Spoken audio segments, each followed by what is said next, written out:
បាទ hello សួស្តីបងប្អូនទាំងអស់គ្នាដែលនៅបណ្ដាញលើសង្គមអ៊ីនធឺណិតអញ្ចឹងថ្ងៃនេះសូមបងប្អូនទាំងអស់គ្នាជួបជាមួយនឹងខ្ញុំទៀតហើយបាទអញ្ចឹងថ្ងៃនេះខ្ញុំមានកម្មវិធីមួយដែលសម្រាប់ណែនាំបងប្អូនទាំងអស់គ្នាសម្រាប់ដែលអ្នកចូលចិត្តរៀនភាសាអង់គ្លេសឬក៏ចង់អនុវត្តនៅការវឹកហាត់ភាសាអង់គ្លេសរបស់ខ្លួនអញ្ចឹងថ្ងៃនេះខ្ញុំមានកម្មវិធីមួយដែលជួយអនុវត្តឲ្យយើងនៅtendency របស់យើងមានន័យថា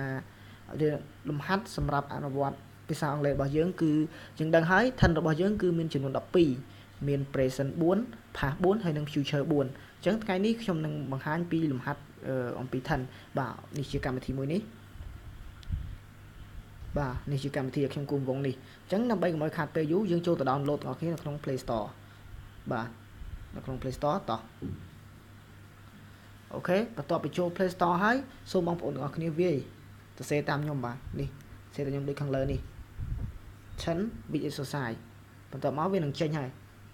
នេះរូបមួយនេះបន្ទាប់មកយើងធ្វើការដំឡើង install វាដោយសារតែខ្ញុំបាន install រួចអញ្ចឹងហើយខ្ញុំបាច់ install យើងអាច open បានអូខេអញ្ចឹងកុំឲ្យខាតពេលយើង open ទាំងអស់គ្នាតោះ open កម្មវិធីទាំងអស់គ្នាអញ្ចឹងឃើញថាកម្មវិធីនេះគឺល្អមែនតើវាមាន QCM វាមាន formation នេះឃើញទេវាមាន present tense វាមាន past tense វាមាន future tense អញ្ចឹងក្នុងភាសាអង់គ្លេសរបស់យើងគឺ tenses មានចំនួន12អញ្ចឹងត្រូវនេះឃើញទេមានទី present មានអី present simple present continue present perfect perfect continue អូខេអញ្ចឹងនេះមើលតាមហ្នឹងទៅអូខេឥឡូវឧទាហរណ៍ថាបើសិនជាយើងចង់តេស្តអញ្ចឹងខ្ញុំសុំតេស្ត present simple មួយចុះនេះយើងអាចមើលរូបមន្តវាបានឧទាហរណ៍យើងចុចចំវាបាទយើងចុចចំវានឹងចេញdefinition ជា affirmative structure មានន័យថាវានឹងចេញរូបនិយមន័យវានឹងចេញរូបមន្ត form យើងហើយវាមានឧទាហរណ៍ក្នុងខ្លះនេះដូចបងប្អូនបានឃើញអញ្ចឹងវាល្អមែនទែនសម្រាប់អ្នកដែលចូលចិត្តរៀនភាសាអង់គ្លេសអញ្ចឹងពេលទំនេរយើងអាច download app នឹងហើយពេលទំនេរយើងអាចធ្វើតេស្តវាបានអញ្ចឹងបើសិនជាបងប្អូនចង់ធ្វើតេស្តនេះសូមចុចកន្លែងនេះ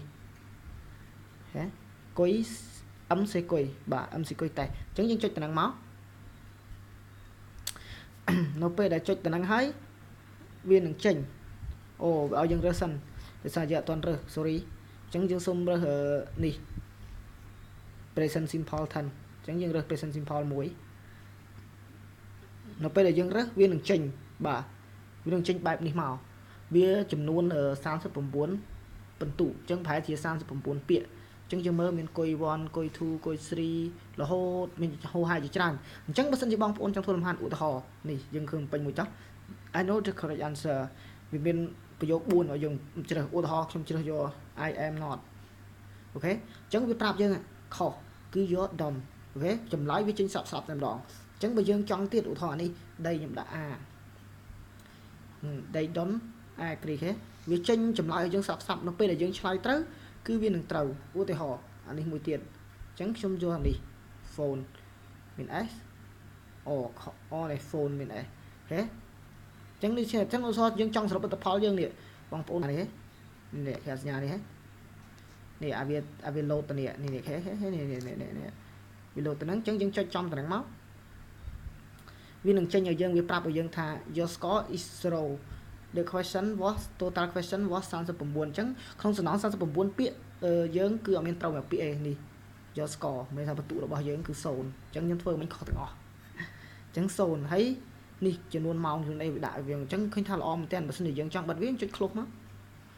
បាទយើងចុច close ហើយយើងចុចថយធម្មតានឹងអស់បាទអូខេយើងចុចនេះយើងចុចថយវិញបាទអញ្ចឹងកម្មវិធីនឹងមានតែប៉ុណ្្នឹងទេបើសិនជាបងប្អូនចង់ធ្វើតេស្តភាសាអង់គ្លេសរបស់ខ្លួនជាមួយនឹង Tense អ្វីសូមអ្នករើសតាមចិត្តបាន